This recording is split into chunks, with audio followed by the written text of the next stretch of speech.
के हो हर्कवाद? अब विश्वले चिन्नेछ हर्कवाद। नेपाल प्रकृतिले धनी, संस्कृतिले समृद्ध तर राजनीतिले थकित देश।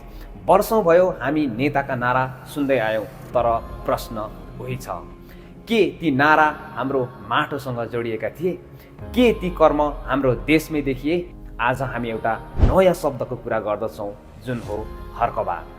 हर्कवाद कुनै पार्टी होइन, हर्कवाद कुनै जात होइन, हर्कवाद एउटा सोच हो, नेता र राजनीतिलाई नयाँ अर्थ दिने सोच हो। हर्कवाद केवल एक व्यक्तिको नाम होइन, वाद भनेको दर्शन हो, आइडियोलोजी हो। हर्कवाद भनेको प्रकृति, संस्कृति, श्रम र प्रविधिलाई राजनीतिको केन्द्रमा राख्ने विचार हो।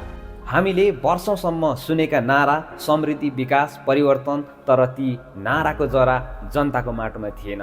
राजनीति परिभाषामा सीमित भयो, नेता कुर्सीमा सीमित भए।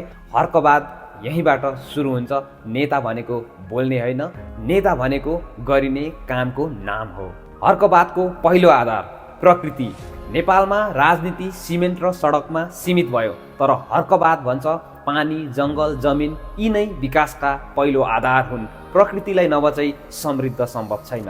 हर्कवादले के भन्छ? हाम्रो संस्कृति नै हाम्रो शक्ति हो। नेपाली माटोमा हुर्किएको सोच नेपाली जीवनसँग मेल खानुपर्छ। राजनीति आयातित हुन सक्दैन।